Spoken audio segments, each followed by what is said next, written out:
不过这件事情继续查下去呢，其实操作这件事情的另有其人。谁？不是别人，就是您的侄子，我。你？为什么？吴叔叔，我呀，是为了您，为了林阿姨还有吴家，为了我们家。我这儿有一段录音，您听一下，或许就会明白了。孔令吉死了，就什么事情都蒸发了吗？是啊，林阿姨，这件事情啊，已经按照您的意思都办妥了。什么？我的意思？我没有这个意思呀。林阿姨，您忘了吗？这样，苏涵，帮林阿姨回忆一下啊。林阿姨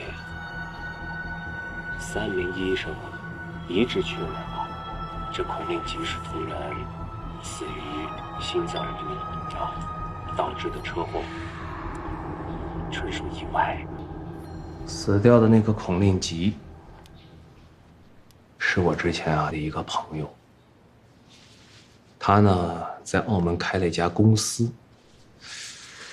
吴家起初到了澳门的时候呢，我就拜托这个孔令吉多多照顾吴家，在吴家需要帮助的时候呢，出手帮一把。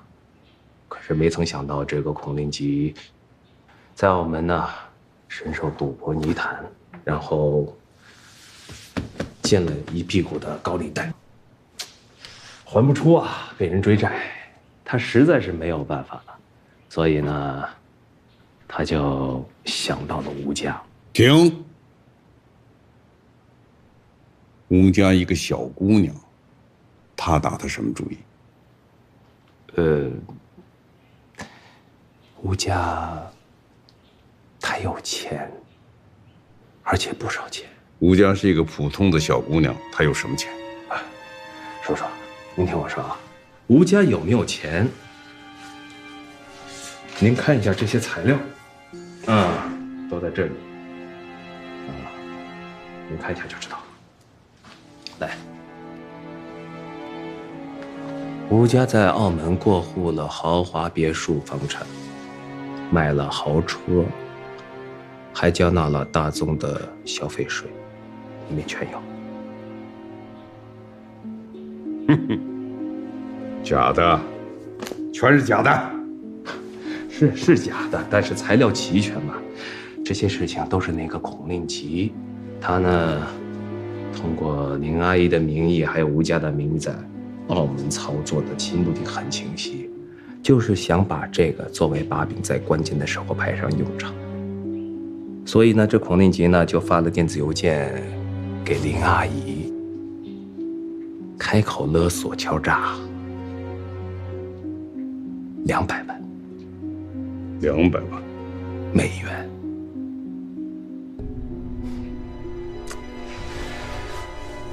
林阿姨其实害怕不知道该怎么办呢，也不敢跟您说。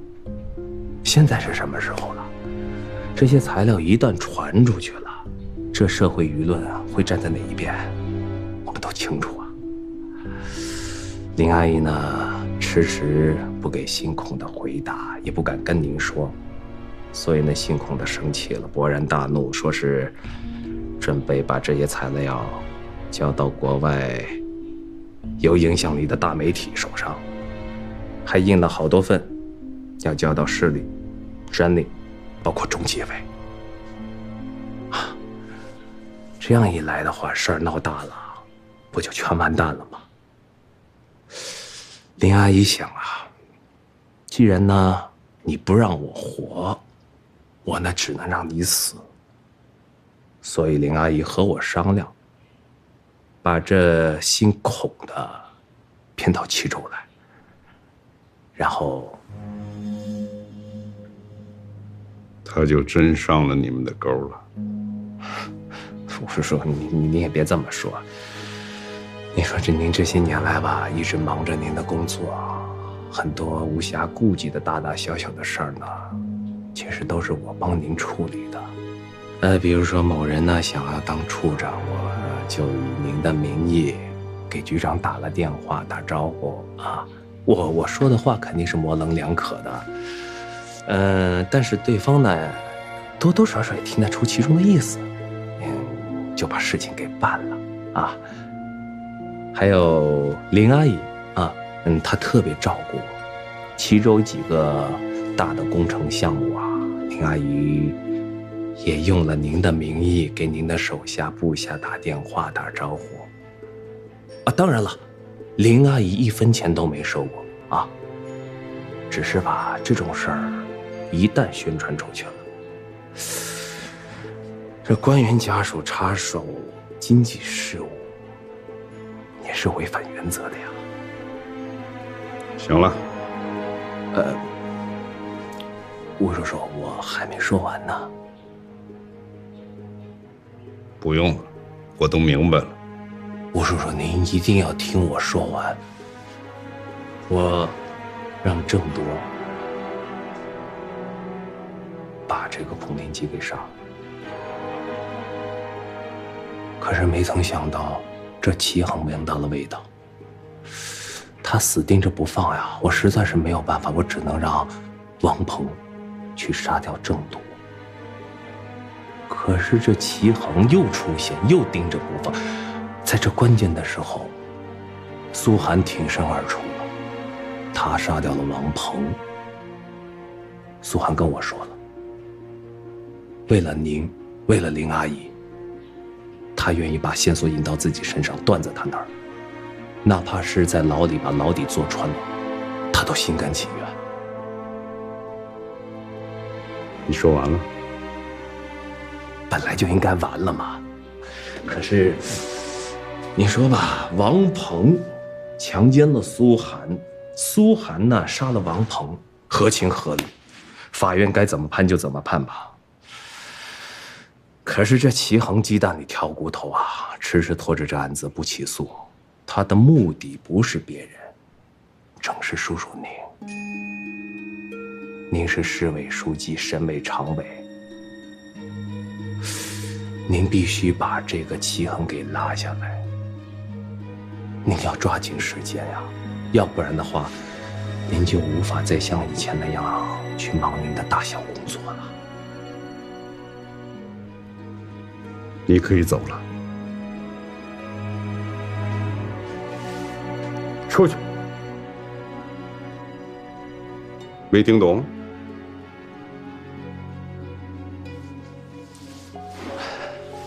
好，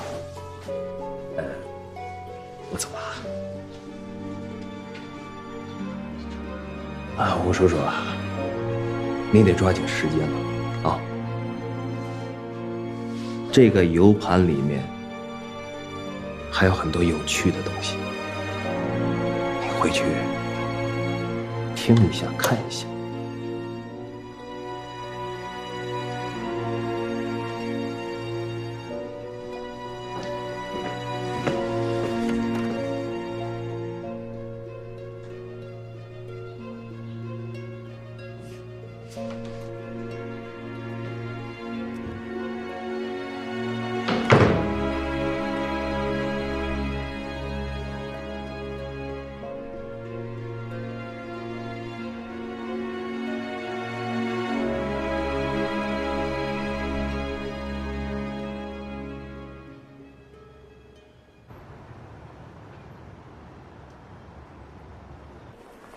哦，对，今天再次传唤我的当事人是不是要准备起诉了？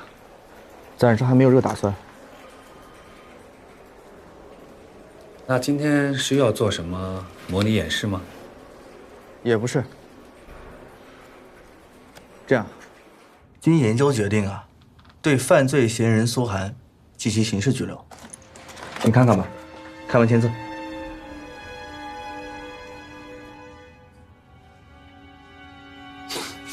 郝队，你这是开什么玩笑啊？你们怎么能在拘留期未满的情况下再一次拘留？法律程序你们懂吗？陈律师，你是不是记错了？我以前什么时候宣布了对苏涵进行刑事拘留了？你有拘留证吗？可是你们同意了我的取保候审，还收了我们的保证金，客观上已经形成了取保候审的既定事实。陈律师，是你在我们宣布拘留之前抢先提出了取保候审，那我们可以认为是你做出了苏涵在被调查期间不得离开齐州，随时接受传唤的保证，而不是拘留后的取保候审呀。那行，既然如此，我们也有权在拘留期再次提出取保候审。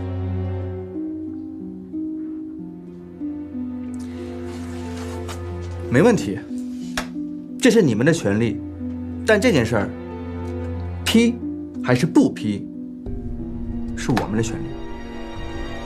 行，苏总，你先别担心，你在这里等着我。我现在就去帮你办取保候审。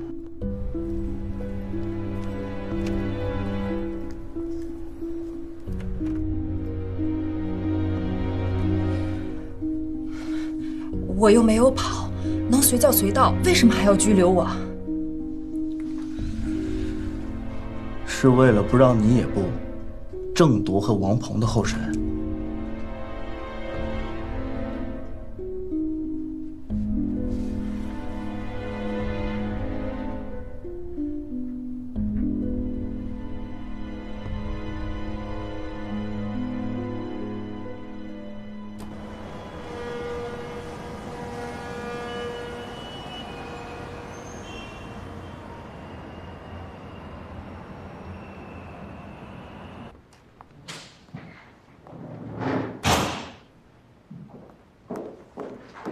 老吴，这么着急把我找回来，有什么事儿啊？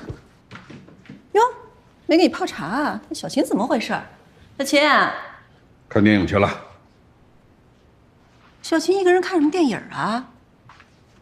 坐这儿，坐好。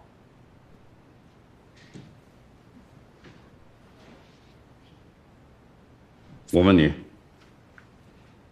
你跟孔令吉是怎么回事？什么怎么回事啊？什么孔令吉啊？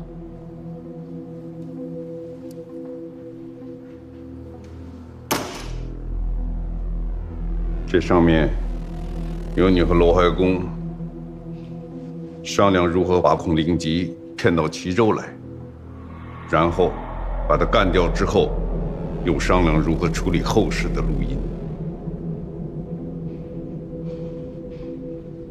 老吴，这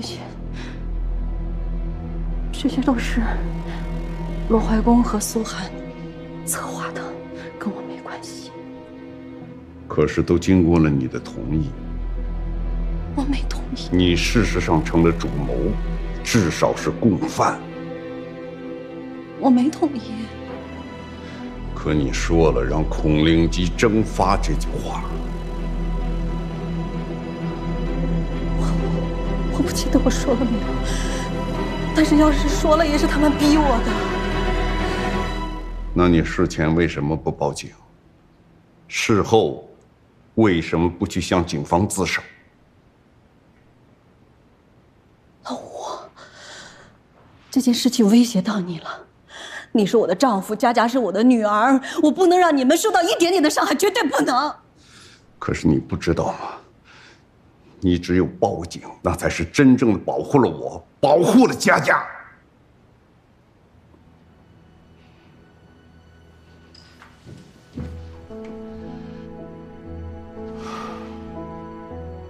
我问你，你收了他多少钱？我一分钱都没收，老吴，我一分钱都没有收。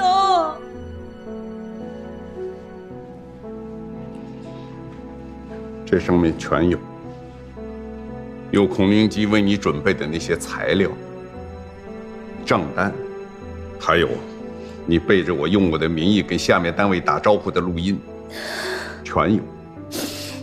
老吴，我是以你的名义打过招呼，但是我只是想帮帮小罗呀，让他在其中好好的发展。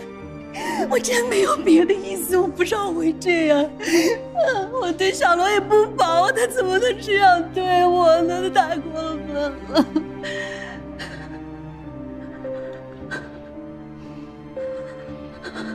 他现在走投无路了，把这个抛出来，想逼我就范，让我利用职权来保护他，否则他就让我完蛋。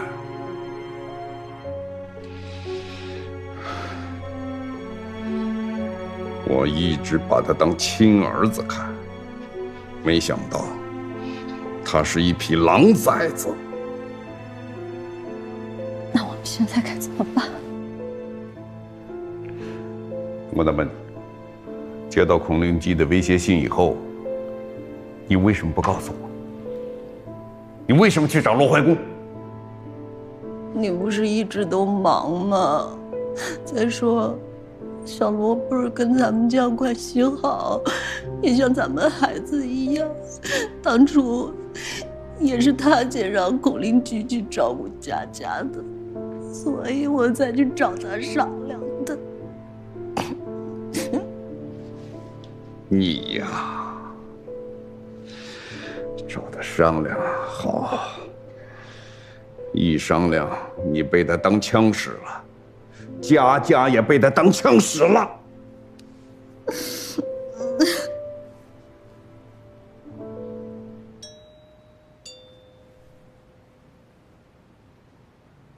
去看看。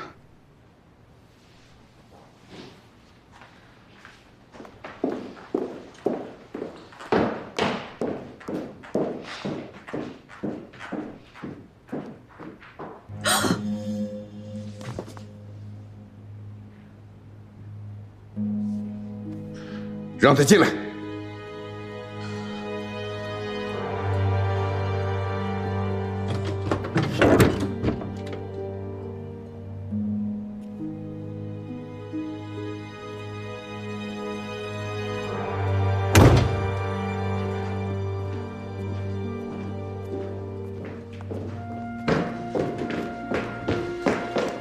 你先上楼去。林阿姨，我有话要单独和吴叔叔聊聊。去吧。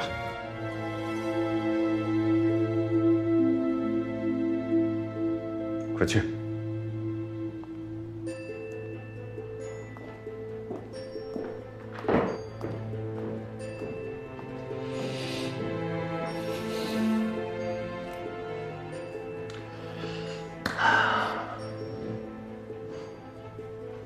吴叔叔，商量的怎么样了？什么商量的怎么样？您应该现在清楚这件事情的严重性了吧？清楚，对吧？所以啊，吴叔叔，现在必须我们叔侄俩呀，一起联合起来，把这事情往好的方向推进。做你的白日梦吧。我告诉你，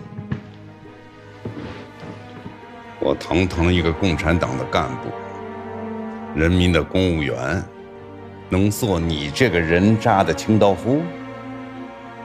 你以为拿这玩意儿威胁我，我就能乖乖的就范？你太小看一个共产党人的胆量。我告诉你，我可能会失误，可能会犯错，甚至可能犯罪，但是我不会丢掉我的道德底线和人格的尊严。说，打住了啊！口号喊得再响有什么用啊？叔，现在只有一条道，就是我们俩联手起来。啊不，你还多一条道，到公安机关去自首。叔，你让我怎么说呀？我爸可是救过您一条命呢。我刚出生没多久，我爸就因为那个伤旧病复发死了。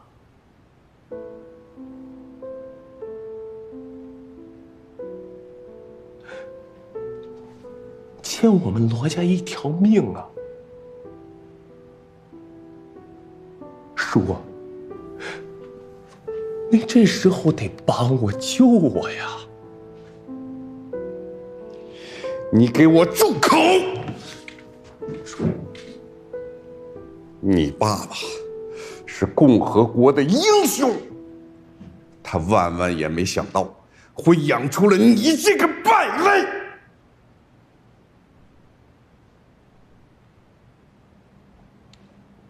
好，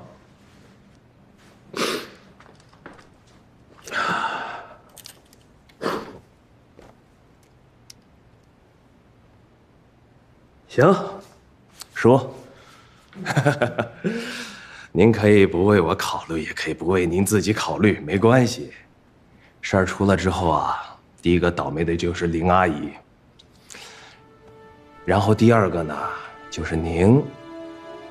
可是呢，您有没有想过呀，在澳门的家家，您女儿怎么办呀？啊，首先就是断了经济来源，以后恐怕想回家都难呐。这家还有了，回得了家吗？再加上那个孔令吉，啊，他跟黑道的人混得特别好，说白了，他就是黑道的人。到那个时候，这事儿败露了，让他们全都知道了，打击报复在所难免。哎，你好好一姑娘，不就给人糟蹋了吗？砸住！说，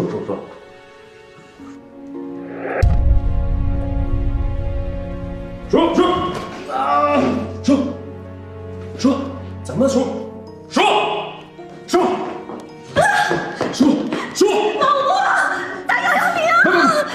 ？121，你别慌，你照顾叔。老大，别慌。老吴，你别吓我，老吴，哪里不舒服？老吴，你不要吓我，老吴。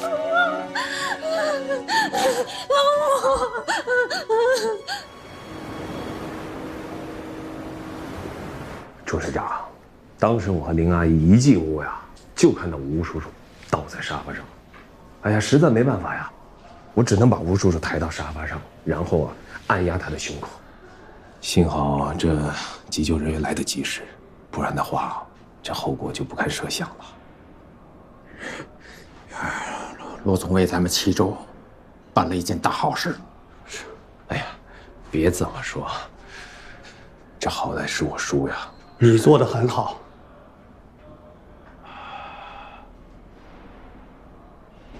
那好，那就等什么时候让开了，咱们再过来吧。那好吧，啊，那我们就先回去了。哎呀，谢谢师长了，辛苦了。那我们先走了啊，再见。林进同志，谢谢啊，千万不要着急，我先回去了。谢谢师长。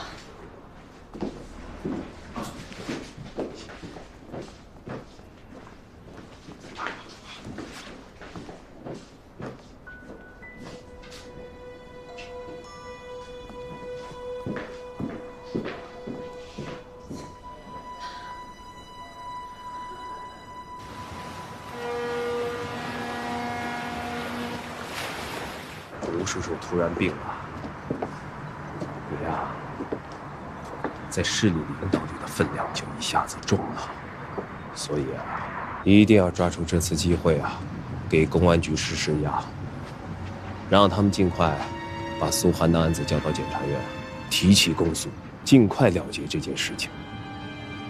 当然了，其实啊，这些年来，吴叔叔一直当着我的面夸你。说你在工作上与他配合得非常的好。眼前呢，我们的确有道坎要跨，但是只要跨过去，那就是海阔天空。其实你也看得出来，我父亲和吴叔叔之间的友谊。吴书记这个人非常重感情，在现阶段，你只要把吴叔叔所有的工作一肩扛起来，他一定不会忘了你的。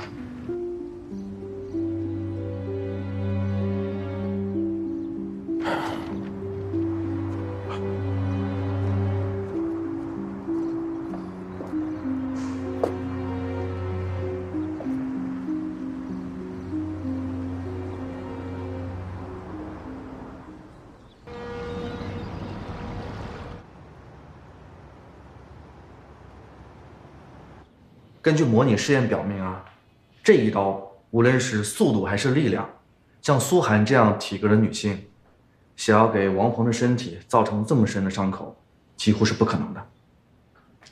所以，如果王鹏当时如果受伤不重的话，他一定会奋起反击，那到时候死去的没准就是苏涵。对，所以我们得出了一个结论，就是苏涵不可能一个人杀了王鹏。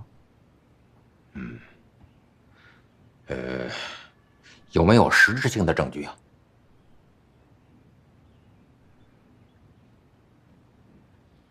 如果没有实质性的证据，你们的模拟试验就没有参考价值，法庭也不会采信的。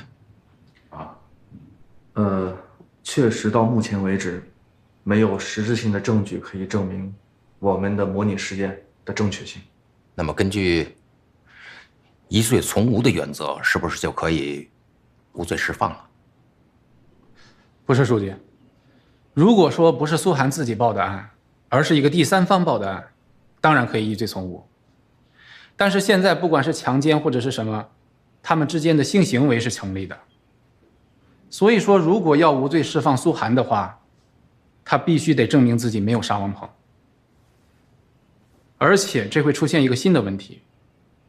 如果王鹏不是被苏涵所杀，苏涵被王鹏强奸之后又没有离开现场，那他一定要看到杀死王鹏的人是谁。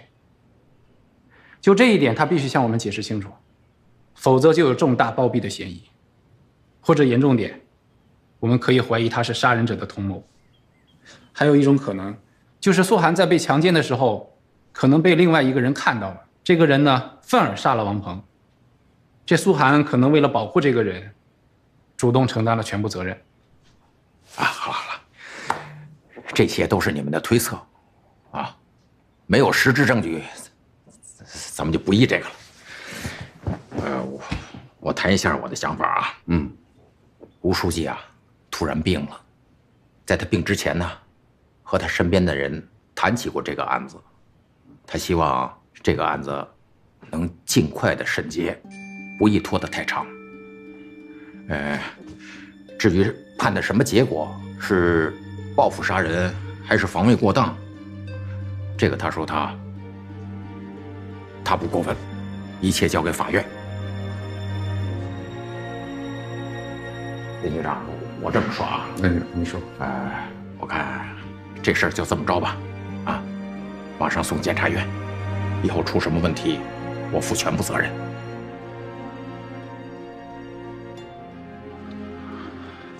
行吧，就按齐勇书记说的意思办。好，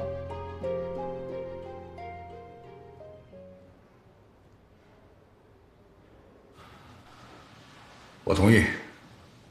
你打算派谁去啊？让郝行去吧，让他再选一个助手。这样，让宣教中心的李欣陪他一起去。他是广东人，能做翻译，能帮郝行解决很多的麻烦事儿。那太好了。好，去办。行。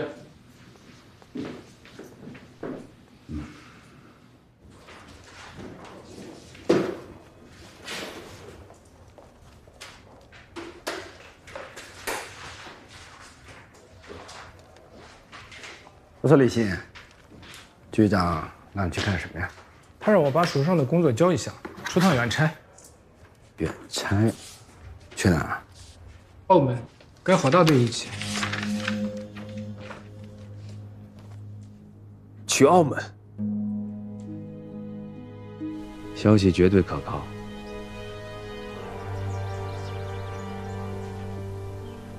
你究竟想干什么？你不能再害我了！我真的是要帮您啊！您想让他们赶到澳门，一定会找到这个事情的原因。他们很快就会弄清楚，这孔令吉就是在澳门帮助佳佳的关系人。这个事儿再继续往下查，顺藤摸瓜的话，很快就查到吴叔叔了。这事儿不就大了吗？你赶快想个办法呀，不能伤害到你吴叔啊！是，我也是在想办法。其实，办法是有一个。什么办法？快说说。您赶在他们之前赶到澳门，让孔令吉的老婆闭嘴，什么都不要说，同时毁掉所有有关于佳佳的所有材料。他会听我的吗？他不听怎么办？您要周旋呀，都生死攸关的时候了。那我马上就走。对，马上就走，不能耽搁了。不行不行，老吴现在在医院里呢，我怎么可能走呢？那您去跟他解释解释，跟他说一说。不可能的，他那个脾气，你知道，他怎么可能答应呢？他生气是肯定的，气归气，可是事情孰轻孰重，他应该心里清楚啊。他能不管你，不管他自己，他能不管佳佳吗？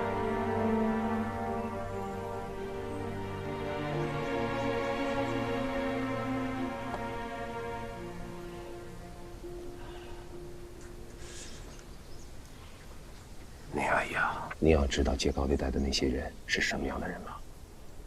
我告诉你，到那个时候，他们一定会弄清楚，是你派人杀了孔令吉，断了他们的财路。那你知道他们会怎么做吗？啊？很简单，打击报复。报复谁？报复吴家呀！就算是佳佳从澳门回到这里，他们一样会追杀过来的啊！目的很清楚啊，就是把那些钱全补偿回来。当时说的是200万美金是吧？到时候恐怕不就是200万吗？500万、1000万都很有可能的，这事儿就无法挽回了。对，我现在就走，你开车送我。好，不，林阿姨啊，我现在啊要去找齐勇书记，跟他商量事儿。那让苏涵开车送我去。苏涵，别提了，都在公安局关了好几天了。这么着吧，我不说那个事儿，您现在打个车去医院，跟吴叔叔商量，尽快坐飞机到澳门，尽量在1个星期之内把事情全都解决，行吗？行，好，我现在就去，抓紧时间啊！好，一步一步来啊！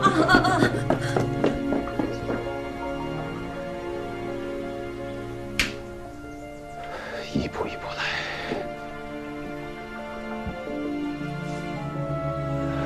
一步一步来。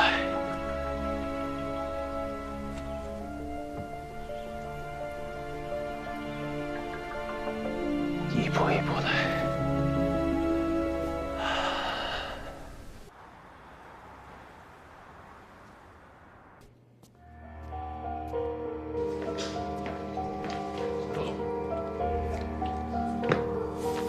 这是吴书记要我转交给你的，是别人直接寄给他的，让他批复完之后给你的。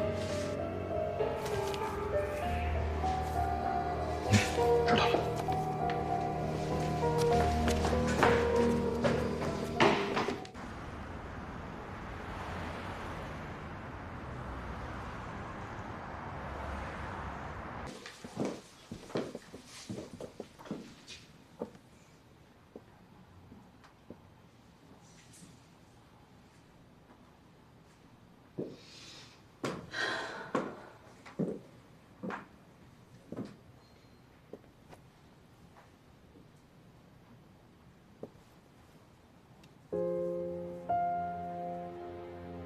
老吴，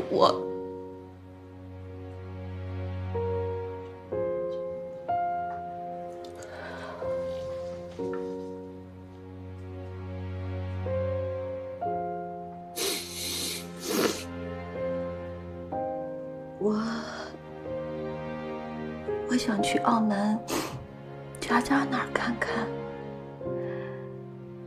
小罗已经把港澳通行证给我办好了，机票也买好了，晚上8点半的航班。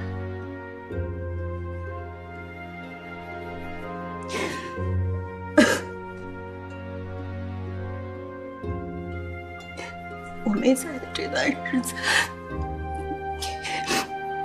你要保重啊，你得注意身体。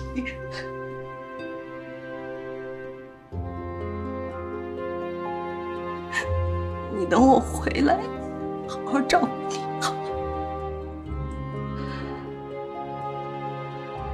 等我回来啊。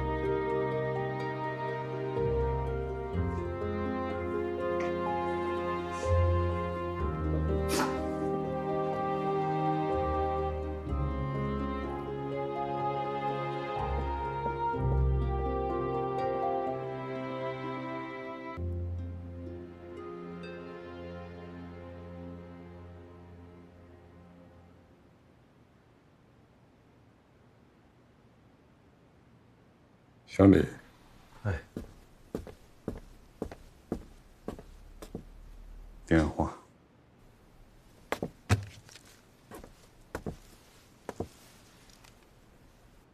给我接省委办公厅。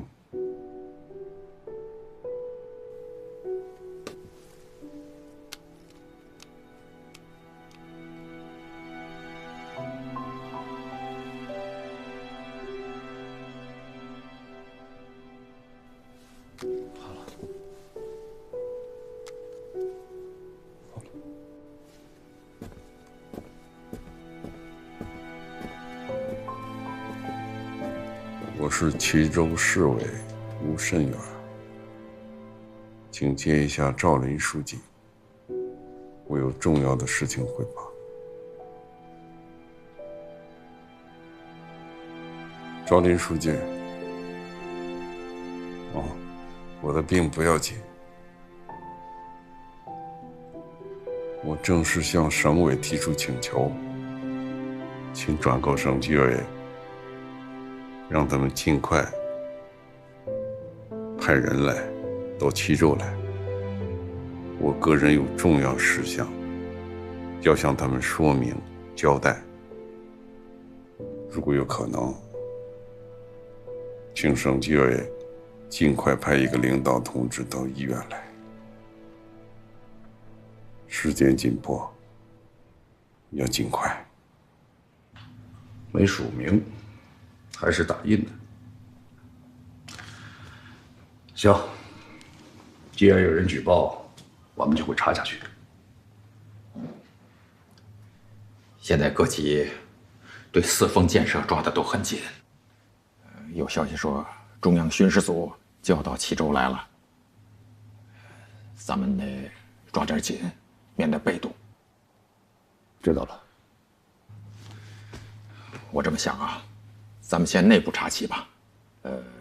由政治部刘主任牵头，局纪检委派2个同志参与。在调查期间，侯好2位同志就不要派外勤了，不要出省，更不能出国，就在本市做点事儿吧。行，季副书记，就按你的意思办。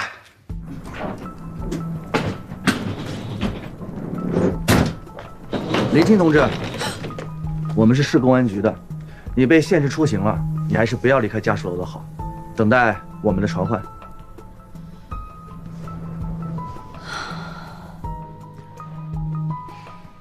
既然是组织调查，我接受。明天上午就办移交。那个郝行回来了没有？我问一下。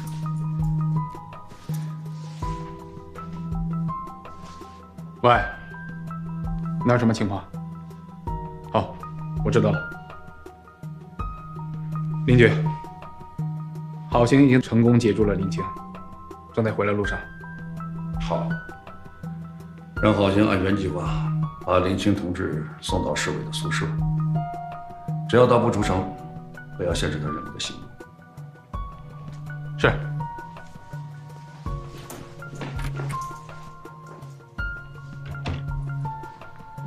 肖书记，等郝行回来以后，我立刻通知到接受审查。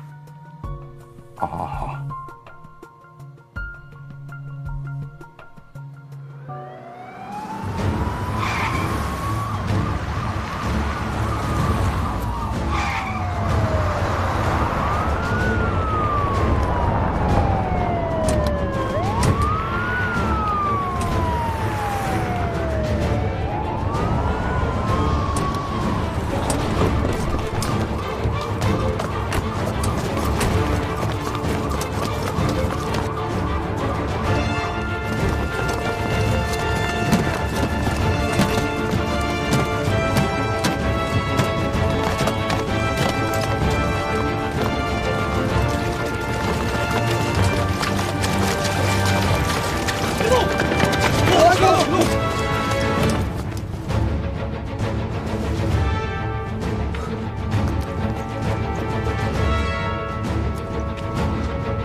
喂，老侯，糟了，我的护是假的。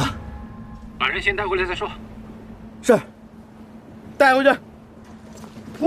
走。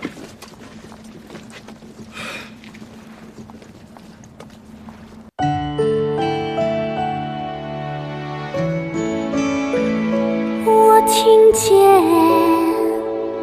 回声，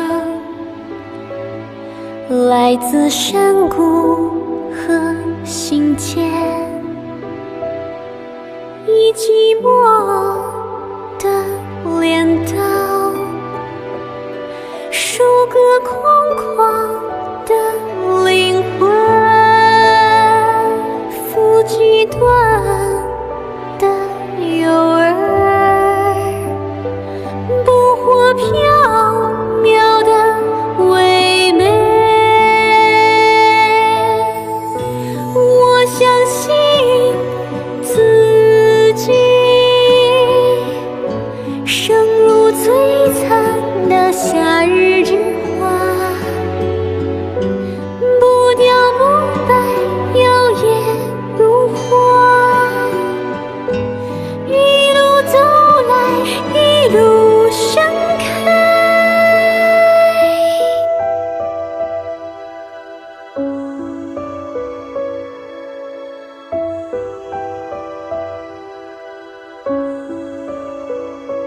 我听见爱情，我相信爱情是一滩挣扎浪潮，如一阵虚伪的风。我相信自己，似如俊美的秋日落叶，不声不乱，姿态如愿，驻守岁月留下的信念，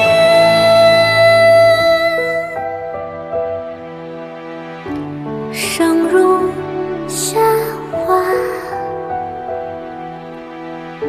死如秋。